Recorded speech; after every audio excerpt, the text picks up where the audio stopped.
આજે આપણે ધોરણ 9માં સ્વાધ્યાય 5.1 એનો દાખલા નંબર 6 છે શીખવાના છે. એની અંદર આપણને કહે છે કે આકૃતિ 5.10માં જો AC બરાબર BD હોય તો સાબિત કરો કે AB બરાબર CD છે. હજી આકૃતિ 5.10 છે આપણે અહીંયા નીચે લીધી જ છે. તો હવે એની અંદર આપણને શું કહે છે સમજીએ. પહેલાં તો આપેલું શું છે તો કે AC અને BD સરખા છે. AC એટલે A થી C સુધીનું અંતર અને BD એટલે B થી D સુધીનું અંતર. એટલે ટૂંકમાં આ બંને અંતર સરખા આપ્યા છે કે B થી D સુધી જેટલું અંતર છે એટલું જ અંતર A થી C સુધીનું છે. ચલો હવે આપણને કહે છે શું, મતલબ કે સાબિત શું કરવાનું છે તો કે AC અને AB અને CD બંને સરખા છે એવું સાબિત કરવાનું છે. એટલે કે AB એટલે કેટલો ભાગ થયો, આટલો ભાગ થયો, અને CD એટલે આ ભાગ થયો. એટલે કે AB અને CD બંને સરખા છે એવું આપણે સાબિત કરવાનું છે.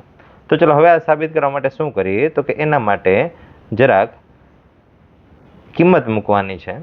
કઈ કિંમત મૂકવાની છે જરૂર જોઈએ કે ભાઈ આપણને અહીંયા આપેલું શું છે તો કે AC અને BD આપેલા છે અને બંને સરખા છે એવું કીધું છે. એટલે અહીંયા ઉકેલમાં આપણે લખીએ, ઉકેલમાં અહીં એટલે કે આ દાખલામાં AC બરાબર BD છે.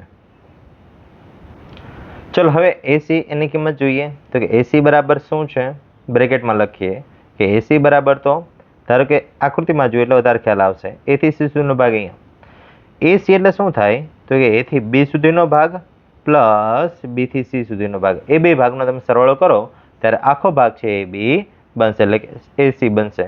એટલે કે અહીંયા AC બરાબર AB પ્લસ BC. ચલો સેમ એ જ રીતે આપણે BDની કિંમત પણ મૂકવાની છે. તો આકૃતિમાંથી આપણે BD પણ જોઈ લઈએ કે B થી D સુધીનો રેખાખંડ એટલે અહીંયાથી અહીંયા સુધીનો રેખાખંડ.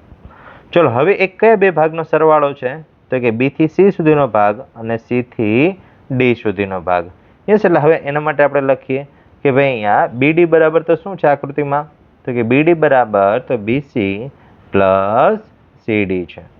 ચલો તો હવે આ બંનેની કિંમત છે આપણે અહીંયા લખીને કે ભાઈ તેથી AC બરાબર શું લખાય તો કે AB પ્લસ BC.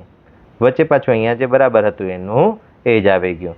પહેલાં આપણે ACની કિંમત મૂકી પછી પાછું એનું એ જ વચ્ચે બરાબર કર્યું. હવે આપણે BDની કિંમત લખીએ. એટલે હવે જોઈએ તો BDની કિંમત કેટલી થશે તો કે અહીંયા આપણે લખ્યું છે એ પ્રમાણે BC પ્લસ CD.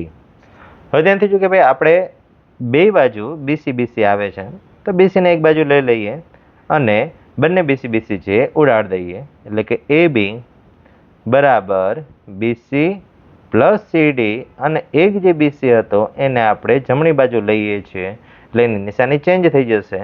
એટલે એ માઇનસ BC છે થઈ ગયા. એટલે માઇનસ BC શા માટે થયા કારણ કે ડાબી બાજુવાળા BC આપણે ક્યાં લખ્યા જમણી બાજુ છે લખ્યા છે.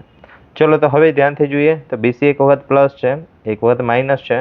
પ્લસ માઇનસ માઇનસ, અહીંયા સહગુણક 1 અહીંયા પણ 1, એકમાંથી 1 જાય એટલે 0 એટલે આખું પદ જ છે નીકળી જશે. એટલે કે અહીંયા AB બરાબર શું થઈ જશે CD. બસ આ જ વસ્તુ આપણે સાબિત કરવાની હતી. જરાક ધ્યાનથી જોઈએ કે AB અને CD બંને સરખા બતાવવાના હતા અને AB અને CD બંને સરખા થઈ ગયા છે. એટલે આપણો દાખલો અહીંયા પૂર્ણ થયો. Thank you.